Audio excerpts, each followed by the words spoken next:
Yes? I call to order this meeting of the Hermosa Beach Public Works Commission on Wednesday, May 20th, 2026 at 6:03 p.m. Public Works Management Analyst Michael Delamico, could you please lead us in the pledge? I pledge allegiance to the flag of the United States of America and to the republic for which it stands, one nation, under God, indivisible, with liberty and justice for all. That brings us to roll call. Andrew, please. Yes. Commissioner Dunbabin, Here? Vice Commissioner Hayes, Here. and Chairperson Gretton. Here. We do have a quorum with a note that Vice Chair Lakevold and Commissioner Britton are absent. Okay. Can I get a motion to approve the agenda? Yes, I'll make that motion to approve the agenda. Second. Motion to approve the agenda, seconded by Commissioner Hayes. Commissioner Dunbabin, Yes. Commissioner Hayes, Yes. and Chairperson Gretton. Aye. Motion passes. Announcements, citywide announcement. Do my colleagues have any? I think there's something going down at Oh, the the pier this Fiesta. weekend, The Fiesta Hermosa. Uh-huh. But that's all I've got. Okay. And I'm going to take this time to go ahead and make an announcement now. It's really to Public Works and to serving on boards and commissions in general. Just recently, the city clerk has opened up requests for applications to serve. There are on the Public Works Commission, for which there are 2 seats available, and the Civil Service Board, for which there's 1 seat available. The applications are due on June 3rd. The interviews and appointments will be June 9th. And to help you navigate the city website, if you go that route, I found that if you go to the upper left on the homepage under Government, and then under that find Boards and Commissions, that should get you to what you need to get information, as well as the actual procedure to apply for any of those positions. And then I'll also go ahead and announce at this point that there will be a capital improvement study session on May 28th with City Council here in Chambers as well. And that's what I got for announcements. Item 6, presentations. There are none. Item 7, I'll now open up general public comment. You can speak on now's the time for public comment, 3 minutes per speaker. We will also be doing it remotely. The commission generally does not take action on these matters at this time, though we could potentially schedule something for a future agenda item. And just to clarify, you can speak on an agendized item, but if you do so, you would forfeit your opportunity to do so later during the public hearing when you may have more information available to you.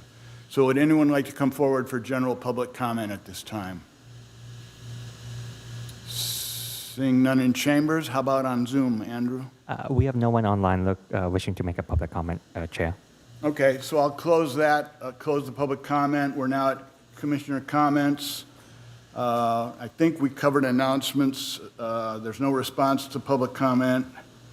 Any reports on subcommittees or activities or meetings attended? I'm seeing none. Any other brief comments? I'm seeing none. That brings us to the consent calendar. The one item on consent calendar are the minutes of the March 18th Public Works Commission meeting. I move to approve the consent calendar. What? I move to approve the consent calendar.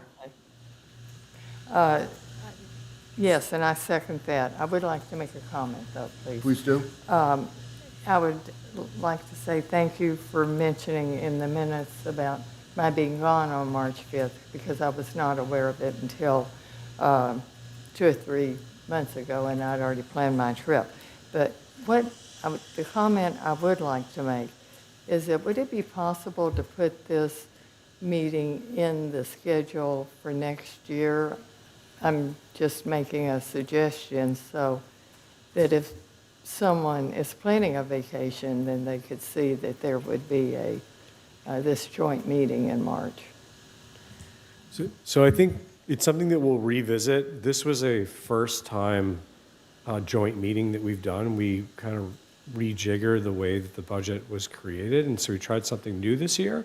So we really could not anticipate it when we set the schedule for Public Works Commission, when we did it back in December for the upcoming year.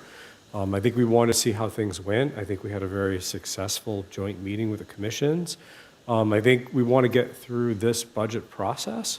And then before we get to the end of the year, we can revisit and see if it's something that we want to repeat again for next year. But I totally understand, and we did miss your presence that night, so thank you for the comment.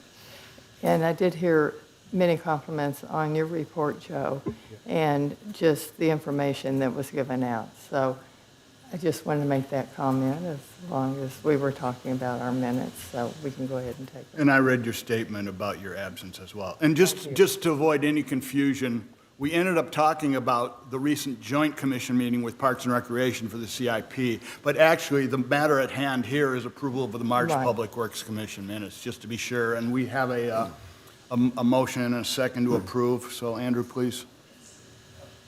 Motion to approve the consent calendar. Commissioner Dunbarton, Yes, Commissioner Hayes, Yes. and Chair Gretton. Aye. Consent calendar approved. Okay, item 10 is not applicable since no items were removed. That brings us to 11 public hearings. We have 2 tree removal requests that we're going to hear tonight. The first one is a request to remove and replace one tree in the public right-of-way at 520 25th Street. So we'll go ahead and start with the staff presentation, please.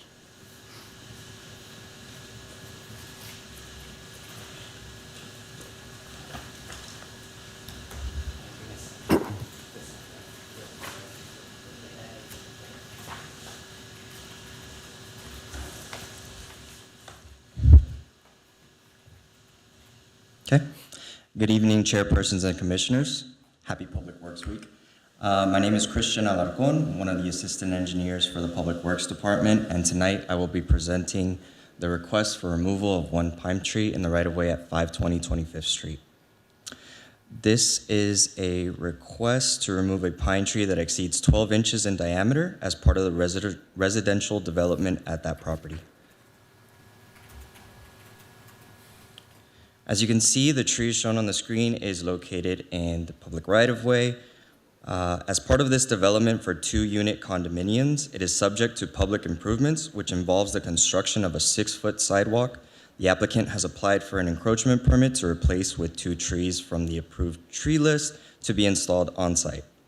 A public notice letter was sent on May 5th to all residents within a 350-foot radius. Staff also posted a public hearing notice on the May 7th issue of the local newspaper, as well as posting the public notice to the tree itself. Here's a quick overview of the location of the tree at 520 25th Street. Here are the existing conditions with no existing sidewalk, the tree located in the right-of-way, and the distance from the tree to the roadway approximately 12 foot away. Here you can see some photos from the tree's current condition. The applicant has provided an arborist report, which has included as supplemental. The arborist report has indicated that the tree is dead, stating that the tree has lost all of its foliage and that the tree trunk has begun to decay.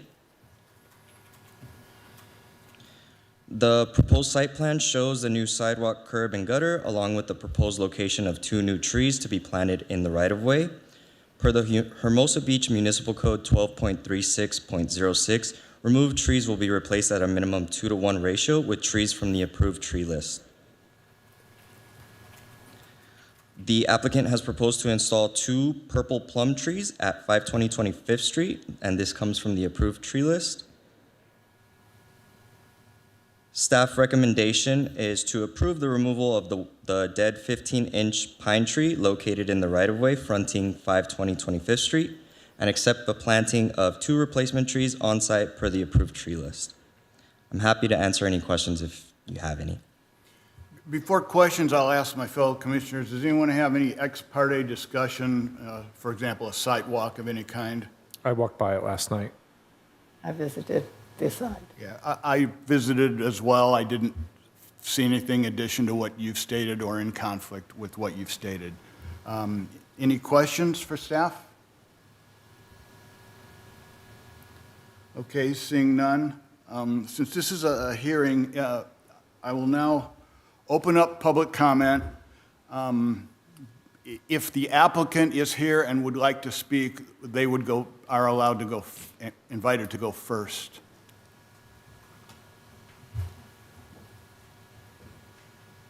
Thank you, Christian.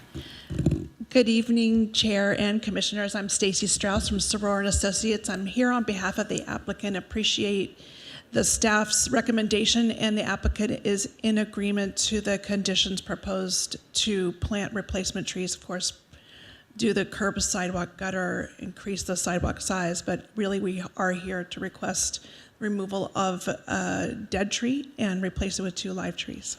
Thank you. Thank you. Anyone else for public comment on this item?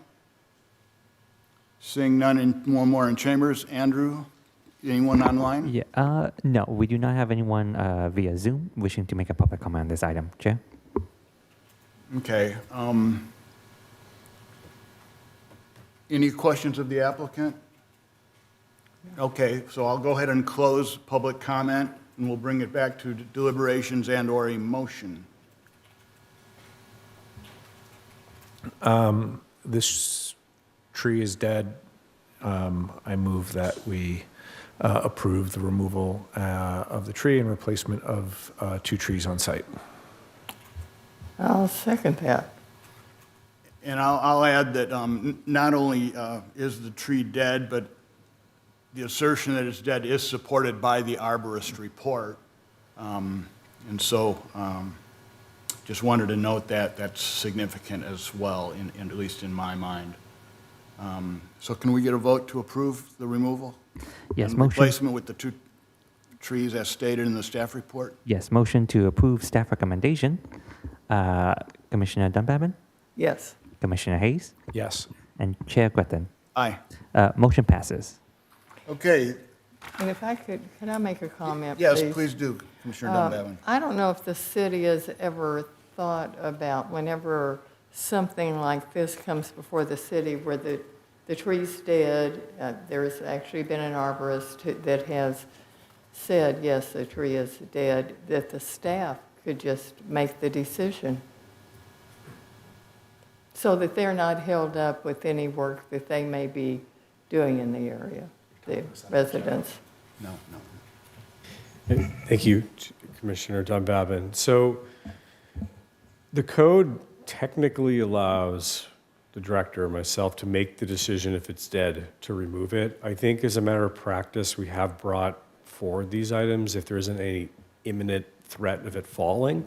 In the event that the neighborhood or someone likes the tree or doesn't believe that it's dead, it gives an opportunity for that hearing to happen to ensure that the public understands why it's being removed. But if we do think it's something that's imminent or it's urgent, we could make that decision to have it removed without bringing it for a hearing, provided that there's on-site replacement at 2-to-1. Thank you. Okay, so thank you for that suggestion, which has been implemented, and it's left to the director's discretion. So there you go. So that concludes item 11A and brings us to item 11B, which is a request to remove and replace 1 tree in the public right-of-way at 52 8th Street. And that's also, and to be clear, well, I guess it'll come out in the staff report, but this is also the recommendation is for on-site replacement, is that correct? Okay. And I believe we have McGovern by our engineer to give the report? Yes. Right.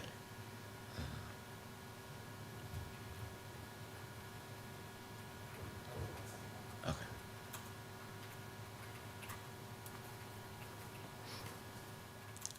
Good evening, Chairperson, Commissioners. My name is Magrin Bai. I'm one of the assistant engineers here in the Public Works Department, and I'll be presenting a request for removal of 1 ficus tree located in the right-of-way at 52 8th Street. The tree is located in the 8th Street Walk Street encroachment area, and it exceeds 12 inches in diameter. And as part of the city's tree ordinance in the municipal code, approval is required from the Public Works Commission following a public hearing to remove a tree greater than 12 inches in diameter. Approval to remove may be considered if the tree is dead, constitutes a public nuisance, or interferes significantly with the use and enjoyment of the adjoining property, and removed trees have to be replaced at a minimum of 2-to-1 ratio. Public notice was sent to all residents within a 300-foot radius on May 6th, as well as posted on the construction fence outside the property. Notices were also posted on the local newspaper on the May 7th edition. Here we can see the location of the existing tree in the Walk Street encroachment, and then here I have another location map showing the property line as well as the existing encroachment area of about 660 square feet. Public Works staff received a parkway removal tree from the property owner due to the proposed construction of a new single-family residence. A supporting arborist report was not provided, but the existing 18-inch diameter ficus tree is located towards the center of the encroachment area and has caused damage to the flatwork and created a tripping hazard as seen in these photos. Ficus trees are also listed on the city's approved tree list as not allowed under any circumstance, and the applicant has indicated that the existing ficus has significantly interfered with their use and enjoyment to the immediate property, and the root system has caused damage to the pavers and created a trip hazard. Here we can see the proposed conditions for the on-site replacement of the trees at a 2-to-1 ratio. They're going to be located within the Walk Street encroachment area, and the replacement of choice will be 2 pink Melaleuca trees. If there's any, staff recommends that the Public Works Commission considers the removal of the 1 ficus tree in the parkway fronting 52 8th Street and accept the installation of 2 replacement trees per the approved parkway tree list. And if there's any questions, I'm happy to answer them. Okay, we'll start with exportations, ex parte communications like last time. I also went by the site last night. I went by the site too. Okay. I went by the site a couple times. The tree appears to be healthy and well-established. It is in a central location within the existing encroachment area. I'm disclosing information that I observed by my site visit that may not be available to other people. Okay. I did observe some brick displacement, mostly on the west side. I also reviewed the sewer master plan to see where the sewer access to the city line was located, and it appears from the master plan that it is behind the property in the alley on 8th Court, not on the Walk Street. And am I seeing the city engineer shaking his head in agreement? Yes. Okay. Any questions of staff?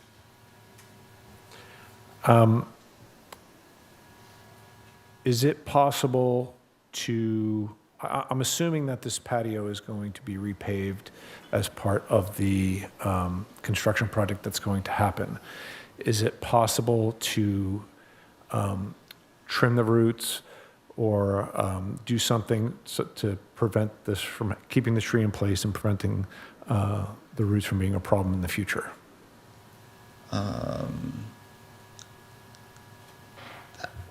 Since there's no arborist report, there's not something that I can determine, depending on how the roots look like when they remove the existing pavers. It can be determined at that time, but as of this moment, I don't have any information regarding the root system. Anything else? You discussed that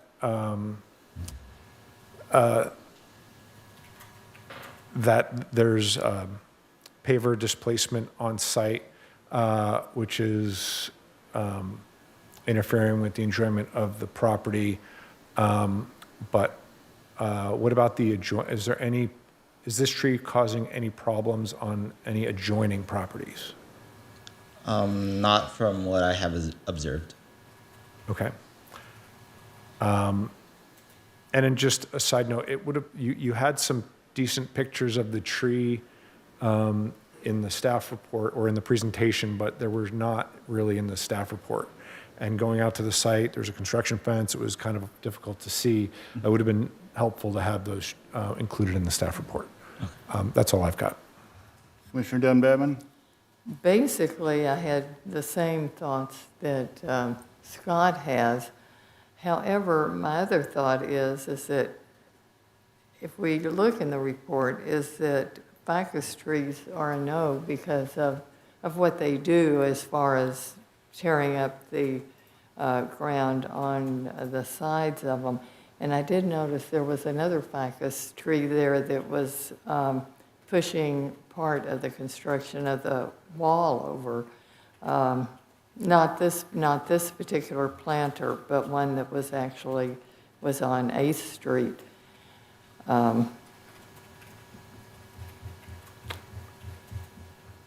I lived next door to a ficus tree, and it Commissioner came under Dunbavin, me. I'm sorry, but do you have a question at this time? No. Or could you Okay. save that for I deliberations? can save it for later. Okay, thank you.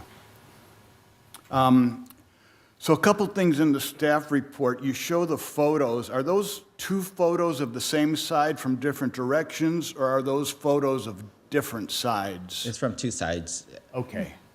Okay, very good. And then I think your next slide is the site map with the dimensions. It's a little hard to see here. Could you identify the property line in this? Yes, Figure? the property line is on the left side. There's some number bearings that are shown there. I can't really point. I can kind of point at it, but You want to tell me if you want to warm or got it? yeah, right around that line. Yes. Okay, and then this is where the existing structure is? Correct. Okay. And then there's dimensions of 30 shown. Is it a 30-foot wide property? I believe that 30-foot is for the encroachment area. Yeah, okay. Okay, that gives at least some scale for us to consider there. Okay, as far as other questions, I think you answered this. So to your knowledge, the applicant has not engaged an arborist and shared any findings or recommendations, correct? Correct. Okay. Will the owner/developer be required to obtain an encroachment permit for this development, or do they already have one, or what's the background there? They'll be required to obtain an encroachment permit. Okay. What responsibilities are placed on the adjacent property owner as conditions of the encroachment permit? And I'm specifically interested in liability and maintenance. Yes, there in the encroachment permit and covenant, there is the liability falls onto the property owner, and they're required to submit liability insurance to the city. And additionally, the maintenance is also on the property owner. Okay. The next question, I don't know if I'll just ask it. If there are any concerns about if we didn't approve this and so the owner still wanted an encroachment and had concerns about the rising of the brick in the area, would they be able to basically work with our Public Works Department to seek solutions to mitigate those concerns if they were to rise to a certain level?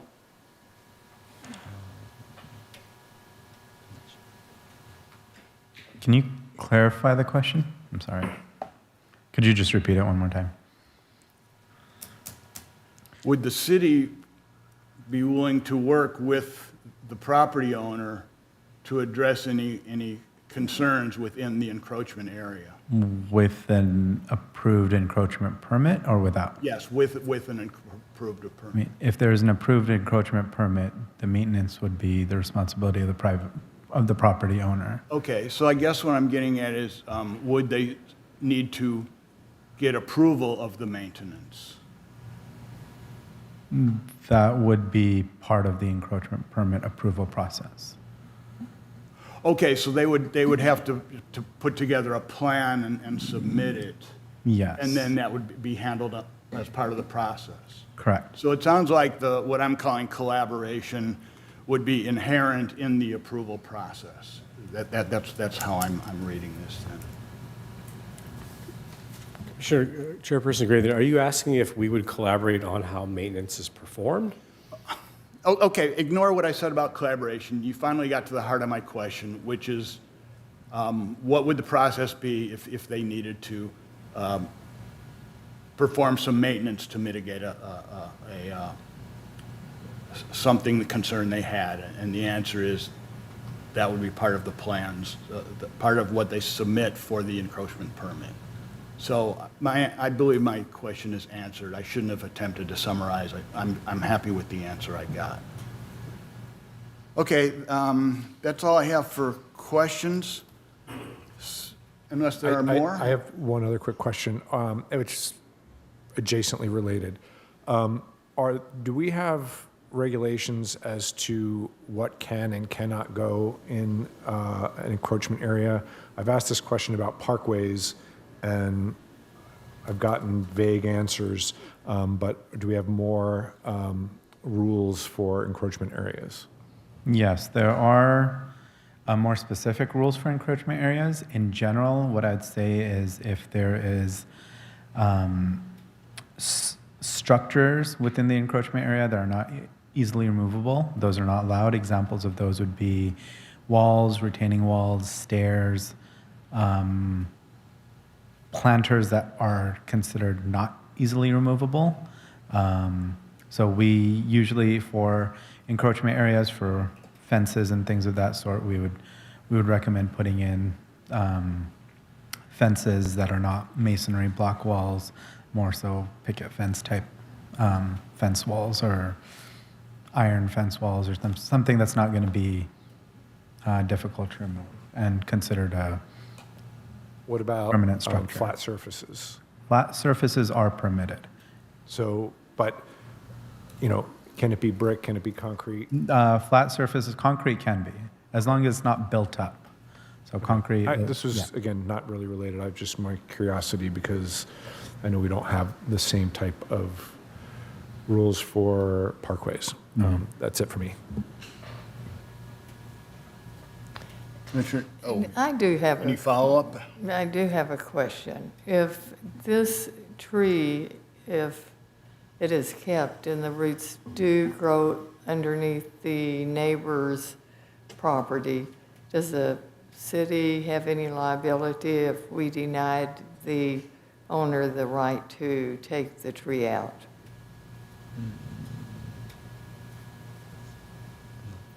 I think this kind of goes back to Commissioner Graythen's question. So as part of this development, if the property owner is to pursue an encroachment permit for the use of that area, all liability and maintenance would be the property owner's responsibility if an encroachment permit is pursued and approved. I don't know if situations where no encroachment area has been pursued and just left kind of as is, especially as part of a new development. And if I could jump in too, I'm going to answer that with, it depends. Thank you. Because it really depends on what kind of damage we're talking about. Roots are probably, it really just depends on what the nature of it is, but I think it's unlikely that, I don't want to go there. I think we really just can't theorize what it would be. I think the intent of the encroachment permit is to cover maintenance and liability for the improvements in the encroachment area. To the extent that roots somehow cause damage, it would really just depend on what happened. It would be a unique case. Okay, any further questions? Okay, at this point, I'll go ahead and open up public comment and invite the applicant the opportunity to speak first if they are present.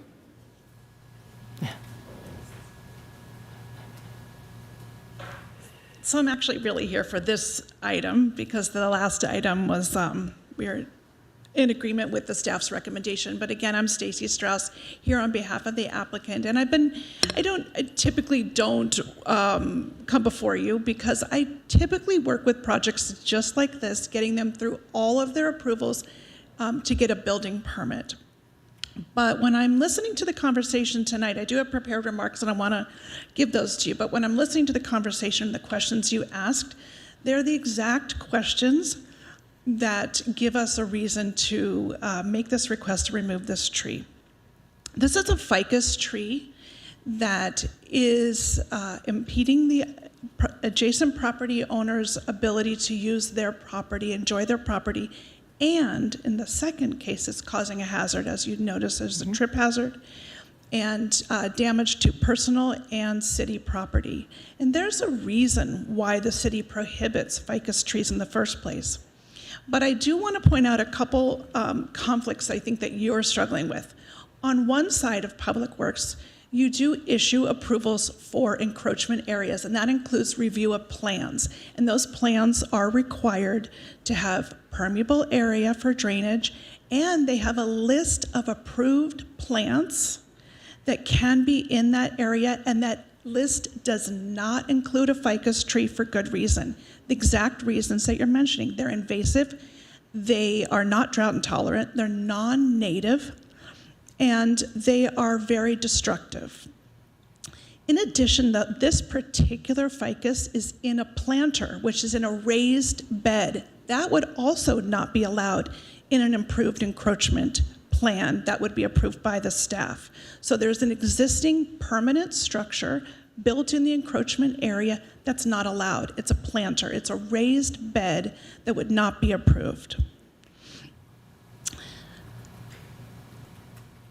In the city of Hermosa Beach, in order to get a building permit for your private property, you must also develop the property adjacent. It is not necessarily the wishes of any property owner to develop the encroachment area. It's a requirement, and they take on that burden, financial and otherwise, insurance, long-term maintenance, and protecting themselves and the public. And they take that burden on because they want to develop the private property, and the code requires that this area be also developed at that time. This is on a walk street, so it's the courtyard on the walk street. In order to get a building permit, so this ficus tree is limiting the property owner's ability to get a building permit, because in order to get a building permit, they have to also get an encroachment permit. Currently, the status of that encroachment area is not permittable. It includes not only an invasive species that's not on the city's tree approved list, it's a never to plant, and it includes a planter in the Walk Street encroachment area. But in addition to that, the property owner is required to get a coastal development permit. The Coastal Commission asked for a report regarding nesting birds in that species of tree. They found none. But that report identified this as a ficus, and the Coastal Commission will not issue a coastal development permit for the private property owner to keep that tree. It is on the list of non-native, non-drought tolerant invasive species list. The Coastal Commission will not allow it. So keeping that ficus tree will prevent the private property owner from developing their lot and enjoying their property. I'm available to discuss process, but the summary is no building permit until you get an encroachment permit, no encroachment permit or building permit until you get a coastal development permit. And the Coastal Commission will not allow that tree in this part of the city. I'm available for questions. Okay. I know this is a tough choice, and we are going to do a 2-to-1 replacement, and we'll do more if you want. Okay, I've got some questions for staff, unless anyone else. Are there any other? Oh, I'm sorry, thank you. Yeah, does anyone else have a public comment on this matter? In chambers or on Zoom? We have no one on Zoom wishing to make a public comment on this item, Chair. Okay. Before you close public comment, I request the opportunity to I'm not address you if closing you it. need. You will be able to rebut. Perfect, thank you. I'm following the script that you're probably familiar with. Of course. Okay? Joe, is it true that, so it would seem that a developer would not should be able to develop their property without being obligated to develop the adjacent public right-of-way. I mean, I think I heard an assertion that without an encroachment permit, the development would not be permitted. I think it's the other way around, that the development triggers, that you'd have to do the development that might trigger. I'm going to pull the code for you. I'll allow that. If Tw- Standard Director San Clemente is okay with that. Well, I was going to say, you Give you can a- develop the property without modifying the encroachment area. Now that you're modifying the encroachment area, you have to bring it up to conformance.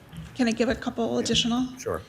Hermosa Beach Municipal Code 12.16.120, maintenance of encroachment. It shall be the responsibility of the adjacent property owner to maintain the encroachment in the condition satisfactory to the city. 12.16.130, no building permit shall be issued for construction of a new residential dwelling structure or addition thereto exceeding 400 square feet in the floor area, or for remodel of about 50% of the replacement cost of an existing structure until the adjacent city right-of-way is determined to be in accordance with city standards. Okay, so, But can I just, but that could be a flat slab. Correct. And that portion of the code is usually in reference, so this is a unique case because we're on a walk street. That portion of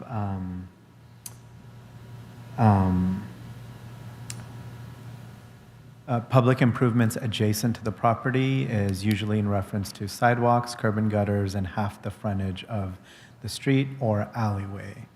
Yeah. Upgrading the encroachment is not a requirement for development. So encroachments may be left as is, but if they're going to be enhanced or upgraded, then they would need to be brought up to current standards. The current requirement to upgrade public improvements adjacent to is usually limited to sidewalk, curb and gutter, curb ramps if it's on a corner property, and street.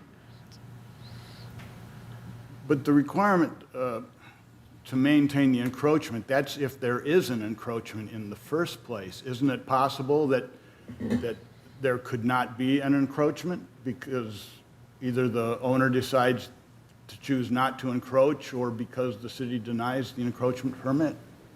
In other words, I'm trying to make a distinction between the right-of-way and the encroachment. Well, the encroachment includes the right-of-way, but as you stated, that's correct. There could be situations where the owner doesn't seek to improve the encroachment area, or the city doesn't allow the proposed improvements within the encroachment area. And so in that case, wouldn't we basically be evaluating the tree with respect to the right-of-way as we normally would any other application? I mean, Yes and no. okay. Yeah. Is there a code reference to delineate between street and walk street? What was that? Is there a code reference to delineate between encroachments in the street or a walk street? And I guess the second part would be, if the property owner is choosing to exercise their right to the right-of-way encroachment area on a walk street like all others, so is there a section that indicates that the tree, if there's a tree, then they no longer have that right, and if they can't remove the tree? Is there a code a code section that pertains to this? I mean, we're talking about right-of-ways, and now you're delineating between different types of right-of-ways. So we need to know if there's a code section that pertains to that. I think I'd stick with 1216-130, and it says you have to update the adjacent right-of-way to conformance. So the trees in that area, and Go ahead. we're going to treat it that way. There's not a lot of distinction between, there's minimal distinction between the walk street. In the code, there's not a lot of extra explanation of how walk streets are handled. I'd say there might be some additional latitude for types of things that can be in those encroachment areas on walk streets, such as we are a little bit more lenient on things like walls along the back of the walkway on walk streets, but that's probably the key distinction. But in general, I would say 1216-130 says it has to be brought up to standard. I mean, right now we don't have an encroachment permit, so now that they're exceeding that 400 square foot, we would want an encroachment permit, which would trigger some improvements. Are you saying there's not a scenario where there would not be, we would not have an encroachment permit? I mean, if there's no encroachment, then why would there be a permit? Say there's no wall, it's just the brick area is open. I don't think there'd be a case where there wouldn't be an encroachment permit unless the city took it back, which we don't intend to do. But I thought that there is no permit at this time. That's correct. Currently, there's no permit for that property, Right. but it's being triggered by the process to be permitted. So whether or not they want to make an encroachment, they still have to get an encroachment permit? If they want to, so if they're exceeding 400 square feet, they have to bring the adjacent right-of-way up to conformance, which requires a permit because they're modifying that area. And that requires an encroachment permit from the city. Okay, so there's a difference between the right-of-way and the encroachment, but what I'm hearing is that they would be triggered to bring the right-of-way up to some standard. Is that correct?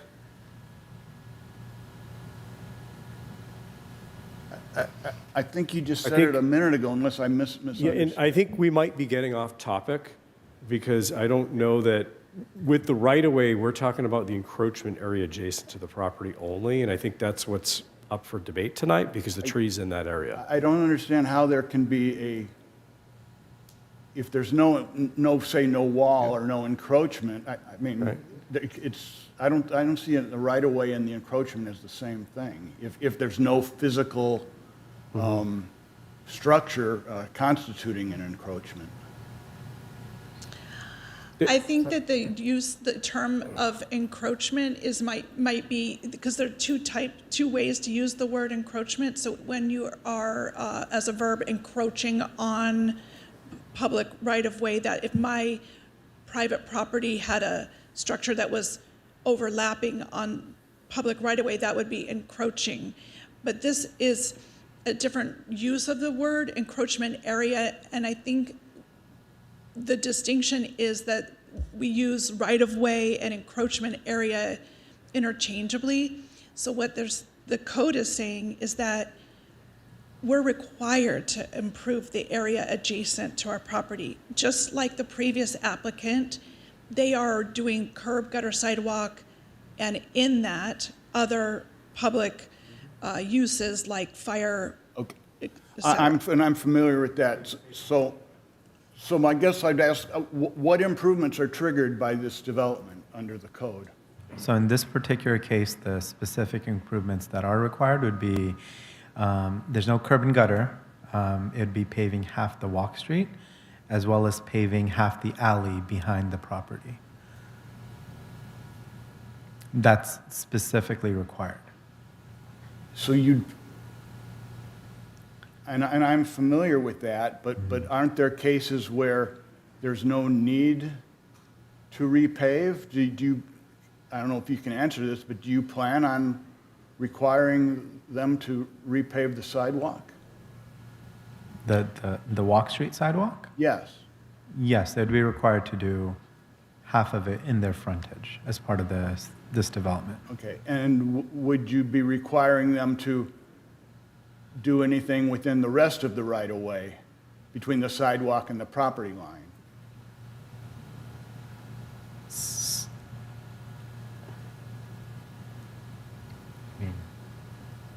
Specifically, that's not a specific requirement in the code.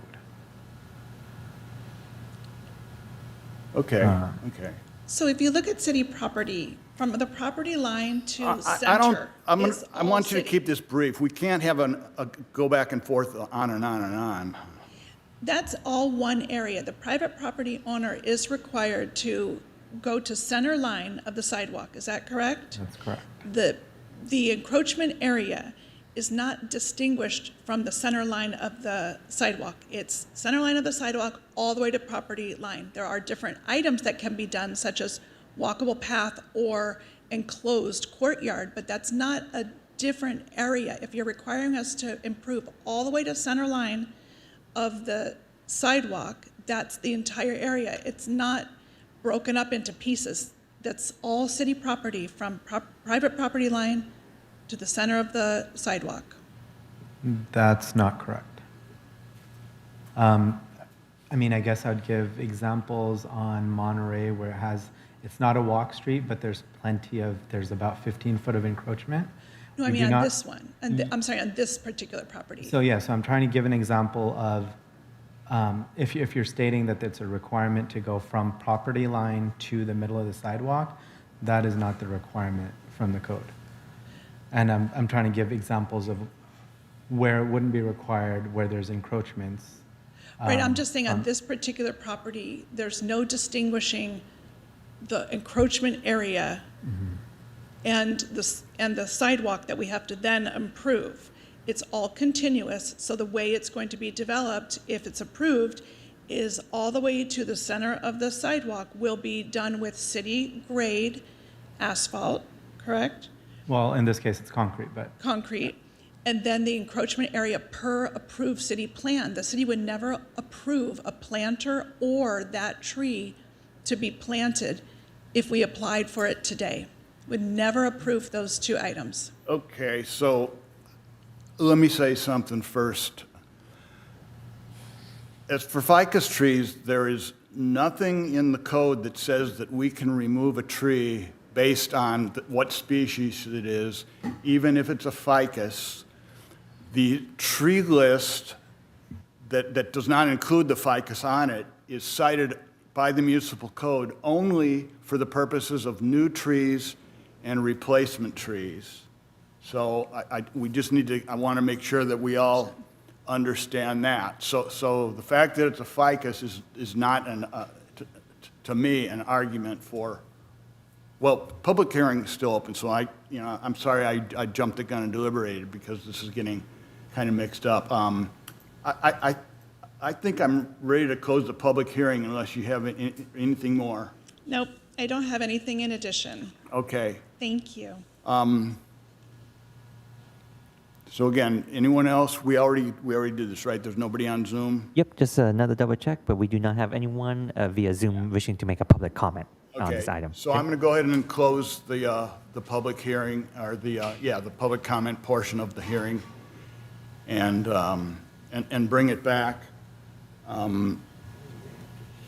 Maybe I should start us off a little bit because folks may be wondering, why am I pursuing this and why are we talking about this? So there are several conditions in the city code by which we may approve the removal of a tree. And I only saw one potential applicable reason as far as I could tell. And when I evaluated that, in my estimation, I was at least skeptical that the value of the existing tree relative to the existing conditions warrants removal of the tree, or some of the arguments that have been made just didn't apply, and I can go into that in more. So I'm just letting it be known that I don't think the trade-off is there. I don't think the standard is met, and that's why I'm asking some of the questions I'm asking. I'm willing to hear from my colleagues where you think you are on this, and then we can further deliberate.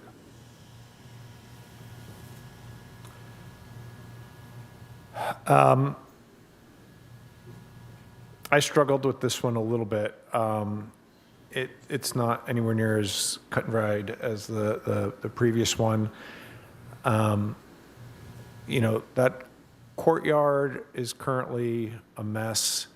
To fix the courtyard, even if you were to just pave it flat, that tree is up higher, it's going to be sticking out. We talked about, you know, who's responsible if this tree, and ficus trees do this, extends roots and causes damage next door. I don't think it's fair to put that on the property owner, and I don't think the city should take that on.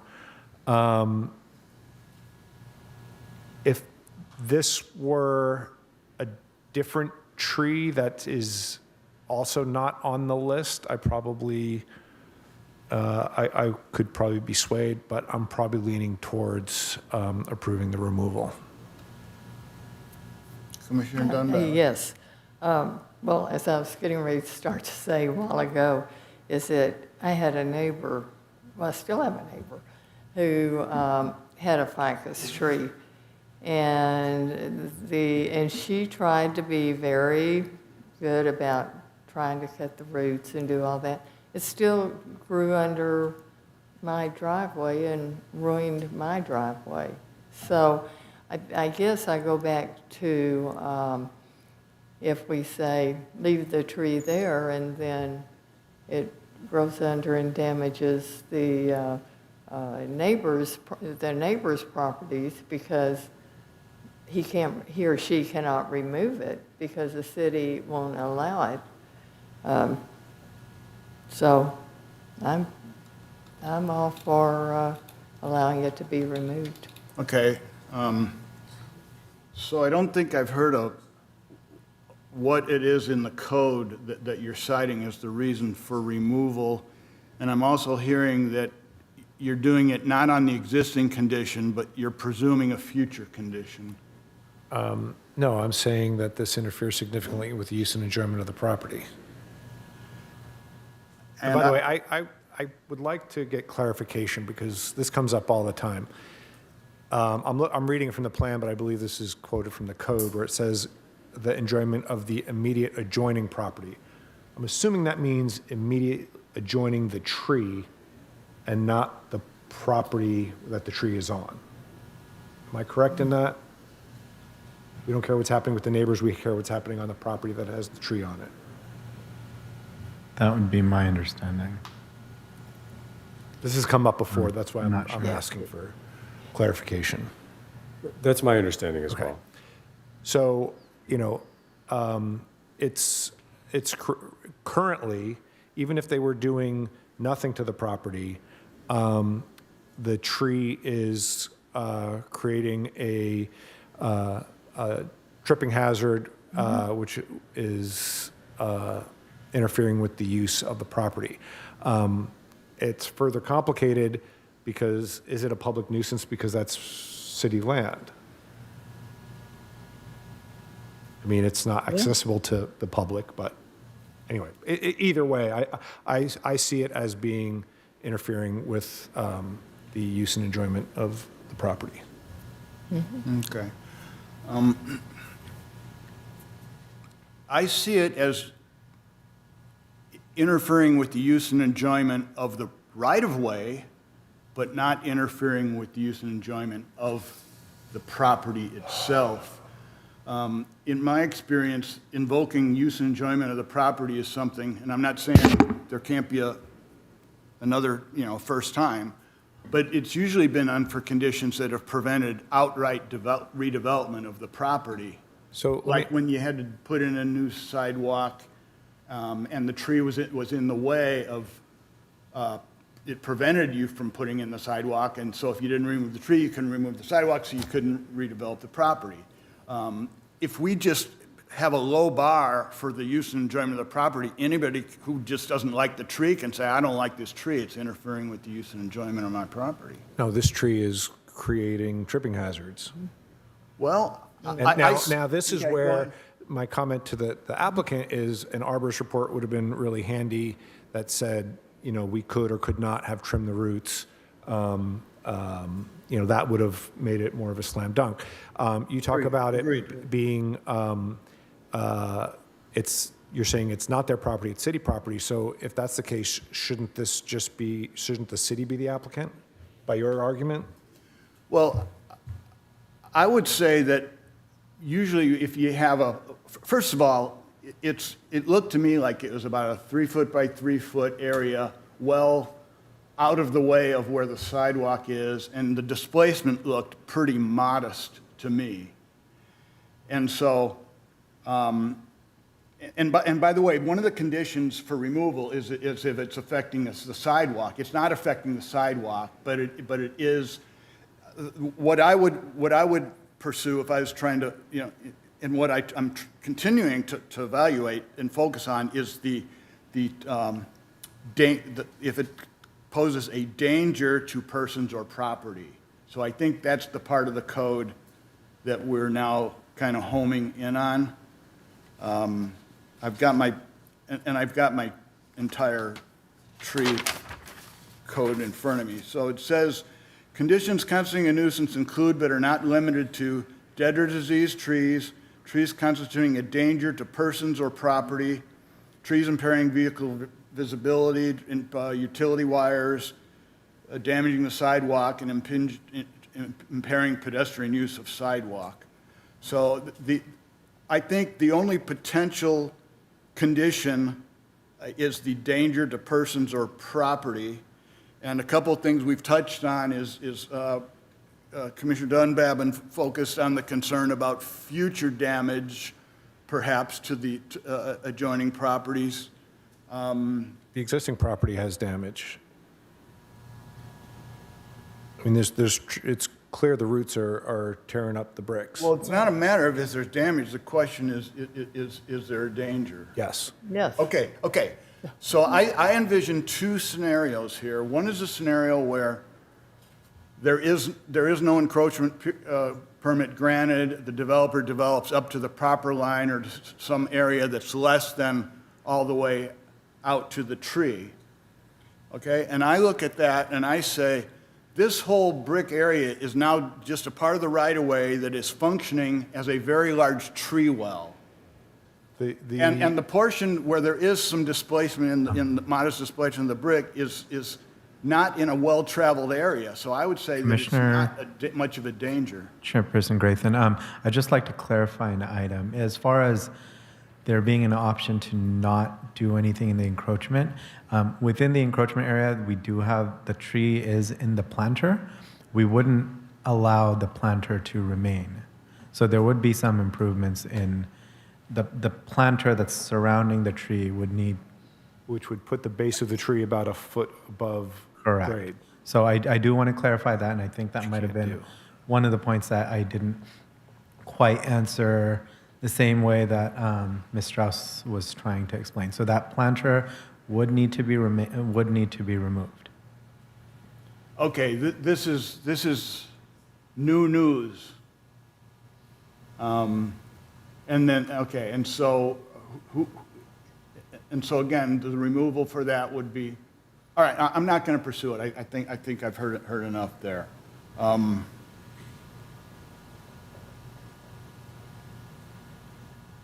So there might be the question of, is it then even feasible to keep the tree if you have to remove the planter? Okay, this is new news as well.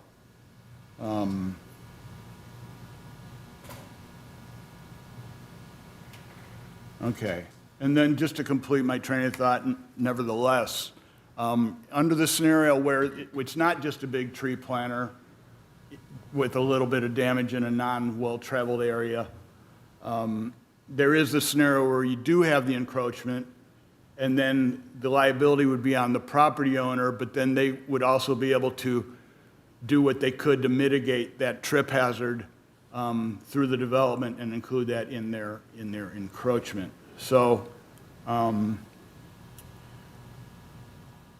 but now that we've talked through all this, and regardless of my thoughts prior to discussion and public input, I think the big swaying factor is what finally came out of this, what you just said about that you don't think we could feasibly retain the tree if we had to remove the planter. Is that correct?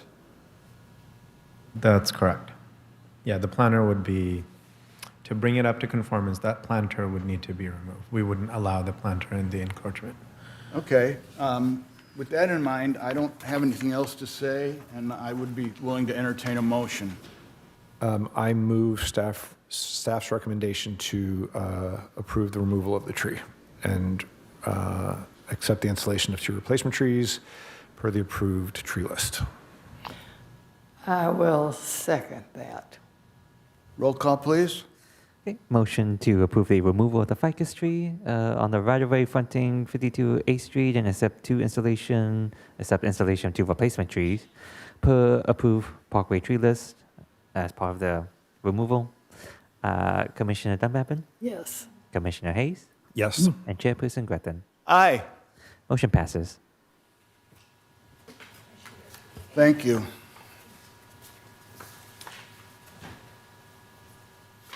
Moving on, that brings us to item 12. We have no matters for commission consideration.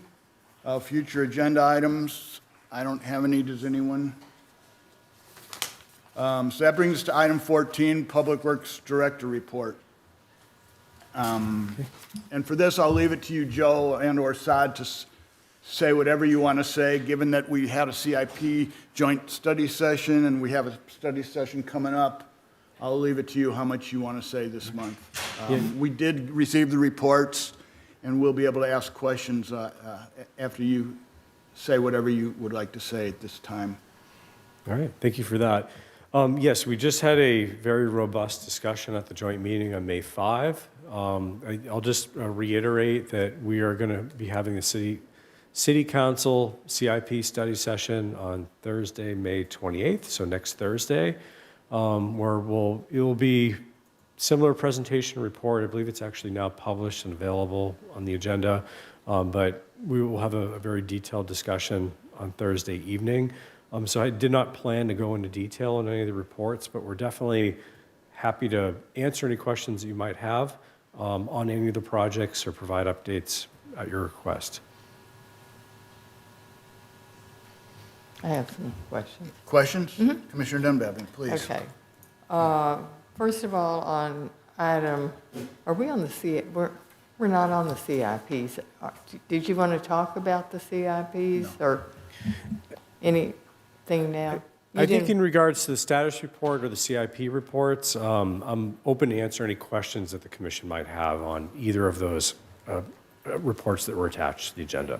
And my questions weren't particularly on the status. It was on, for instance, on 619, the Kelly Courts, the black drape that is still there. Did you want to go with the CIP, with that much detail on the CIPs? I guess, what's the question, Commissioner Dunbarton? Just a second. So are you, I think we talked you know about this what? at the, Why don't we wait? Just to keep us on Now, track. why don't we wait Did you until- finish 14A, Yeah. Director's Update? And wait until you get to the CIP Yeah. information. My update is, 14. I don't have an extensive update tonight, so Right. we can move on to the other agenda items. Right. Any Okay. question on 14B activity reports? so I have a question on 14A. Just, can you just briefly talk about some of the non-CIP, non-city stuff that's going on right now? Like I noticed they were paving in South Hermosa today to wrap up the sewer work, and then that other sewer that was supposed to go down Second Street. Just kind of give us some status on those types of projects. So as far as the utility project goes, there was extensive repaving restoration work that started for the LA County Sanitation District force main project that was started on Hermosa Avenue up going through Manhattan. That was being paved starting today. I believe that's going to be wrapping up this week. And that's going to be half the street as they're required to do per our standards. There is a new SoCal Gas project to replace a gas main that is going on, I believe this is 8th Street, just west of Valley, just to Ardmore. And that started today, and that's got some traffic control on Valley Boulevard. The work itself is on 8th Street, just west of Hermosa to Ardmore. That's a separate project. There is no restoration work associated with the other LA County Sanitation District sewer that started about a month ago. That's ongoing. They're moving to a different phase in the north side of the city as we're approaching the summer months. Okay, what about the water project on Aviation? The Aviation Water Project is currently under restoration phase. They are working on, there's a couple of different intersections that they need to completely repave. I believe they started repaving intersections on Prospect that were part of the moratorium last week. There are still some items there that need to be redone, including striping. I believe this week they are repaving intersection at Owasso and Aviation, as well as intersections at 9th and Owasso and 10th and Owasso. What about on Aviation itself? It looked like they had, let's say, not conformed with our paving standards. It looked like they just patched where they had their trenches and then restriped it. Correct. So on Aviation itself, we had worked with Cal Water, considering that there's going to be a city paving project upcoming that's going to be repaving all of Aviation. The portion that would be required of Cal Water's contractor, Cal Water, to repave the lane width, instead we negotiated with them to do extra paving on 9th Street and 10th Street at the intersections, instead of just doing portions of the intersection, the entire intersection, including the intersection at Owasso. There was some extensive damage that, instead of doing just half of it, or the lane width, we had them do extended areas in those areas, considering that the city is going to be coming back in a couple of months to do Aviation. Oh, that was going to be my next question, is when. So we're paving Aviation in the middle of summer? No, actually not in a couple of months. It's going to be later this year, after summer. Okay, so September, October, or something like that. I believe Whatever, so. it's not summer is all I really Towards the care end of about. the calendar year, we're looking to advertise in the summer with starting potentially around December, so after the summer season. Okay, and then I have one more question might be CIP, it might not, I'm not sure. But I was walking down the Strand last night, and just north of the 14th Street bathrooms, there was an enormous pile of sand. I think that might be related to, It didn't look like it was dug out of a hole. It was I weird. believe that was related to a request from Parks and Rec. I think it's one of their activation. Yeah. I'll walk by it on the, I walked by today and talked to them. There's a giant sand castle going up. Oh, that's correct. I believe it's part of a movie promotion. okay. Yes. And that was requested. I saw it. It looked weird. I saw a guy with a saw and a piece of plywood. I didn't know what he was doing, and I wasn't going to stick around to figure it out. So Yeah. I think that's it for the questions I would have during the normal director's update. Can we move on to 14B? Any activity reports, questions? I have none. I have none as well. Well, except that we did get a supplemental report at 5 o'clock this afternoon. Oh, yes, So yes, thank you for that did mentioning that. There was an make some update to corrections, the yeah. originally posted activity reports, so the later version of the agenda on eScript, we'll have the updated version. And then I believe that brings us to 14C. Does anyone have any questions on the CIP status report? Yes. And hopefully that wasn't too confusing a while ago, Joe. I wasn't sure if you were doing CIPs and the whole thing. Yes, on number 619, Kelly Courts. Or were y'all going to do a report on the CIPs beforehand? Y'all weren't. Your usual report on the CIPs, you said you were not going to do it? Questions only. I think. Correct. Yeah, we're happy to answer questions on any of the projects. Okay, 619, on the Kelly Courts, the black curtain has been removed from the basketball area, but it's still on the tennis and the pickleball. Is that for the wind or for the noise? So currently, the purpose of the windscreen is supposed to be for the wind, not for the noise. We have removed it on the east side of the courts, at basketball courts, Right. from council and city manager direction. The tennis and pickleball courts are not completed as of yet. We are taking the item to council at the May 26th, the upcoming Tuesday meeting, to get a completion contractor in to complete the resurfacing and pavement remediation work to complete those courts and award that at the May 26th council meeting. Now, what about, but there was going to be some kind of a curtain for the noise for the pickleball, wasn't, there's not, okay. No. So when this is all completed, will that black curtain be removed from the tennis and pickleball? Yes, we're planning to, at the very least, remove it from the east side, and Right. there may be more changes to that, Okay. where staff's working to look into options. Is there any curtain or anything on the west side, or is it just? Yes, it's all around. It's Okay. surrounding both courts on all sides. Okay, and once the pickleball and tennis are removed, that black curtain, or well, I call it a black curtain, whatever you call it. What do you call it? Black Wind- covering Windscreen? will be removed? Okay. Yes.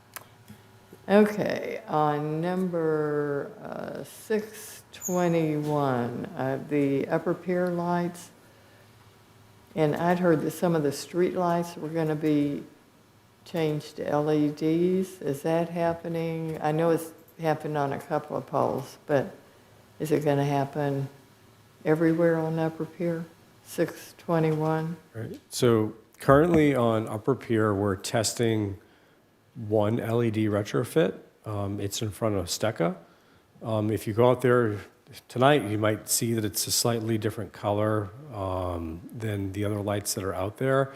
We wanted to try out one replacement unit.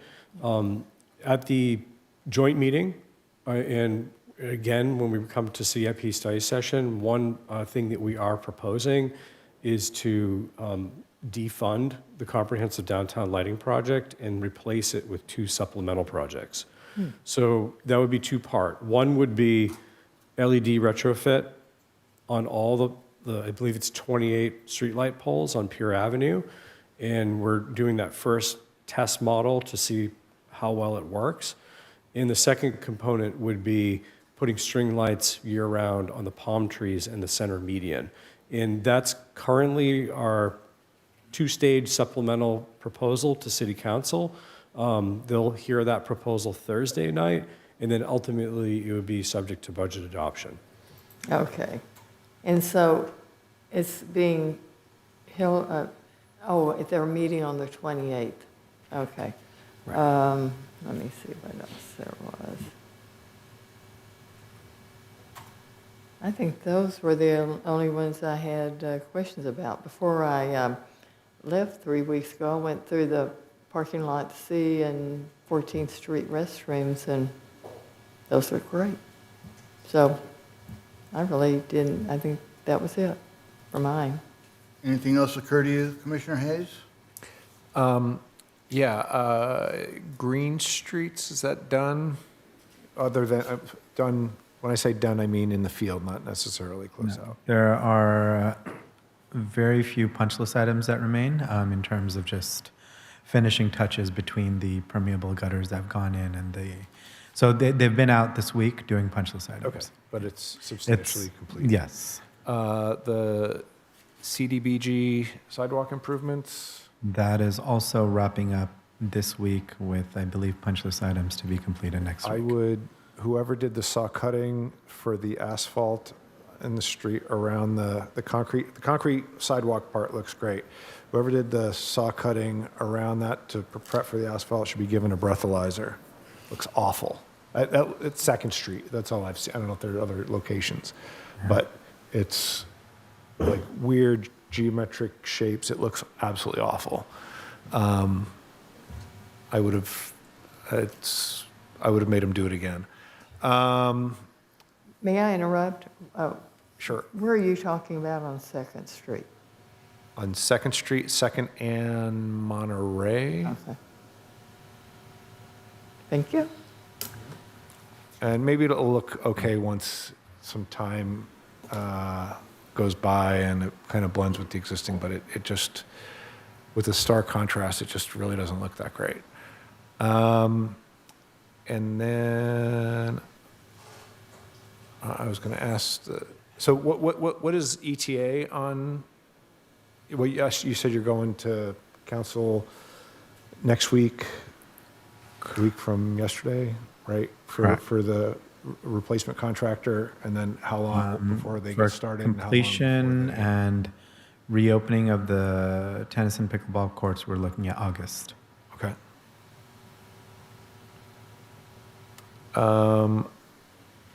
And then the other question I had is, where is it? The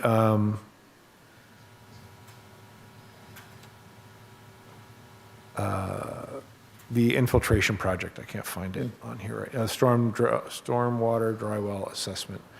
I know we've got a contract with Geosyntec. Have they produced any plans? Are we moving forward? What's the? So Geosyntec is working on an updated feasibility assessment, some preliminary design to look at a new dry well layout. So there was a prior effort that looked at a number of dry wells. There was going to have to be, I think, several dozen kind of up near the Prospect Avenue side. We're actually looking at a new option that would look at fewer dry wells placed either in both or Bicentennial Park and South Park. And the goal here is to try to minimize the cost, but also address some of the concerns that came up with the prior Greenbelt infiltration project by using much smaller systems, getting them further away from people's homes, but also trying to find a way that we can stay in compliance and get this done much closer to the budget that we might be able to afford. Currently, they're working on updating the feasibility assessment with the goal of putting together a joint grant application with City of Redondo, which is due on, I believe, July. The last day of July is when the applications are due. We are potentially looking at bringing an item to Public Works Commission, possibly in July. It hasn't been finalized yet, or potentially even a special meeting, but I think right now we're eyeing July to give an update on where we are. But that's currently the plan right now. Okay, that's it for me. All right, and the only thing that caught my eye was the Kelly Courts, and I look forward to getting the full story at the council meeting upcoming. So I have nothing else unless any final thoughts. I just had one other question.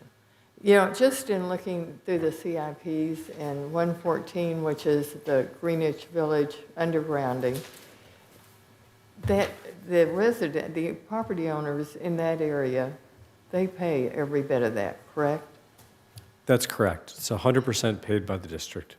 And was that question at all at your joint meeting? Did anybody, I was just curious if somebody looked at that and said, what's the city paying $4 million for undergrounding over there? And maybe no one questioned it. Good.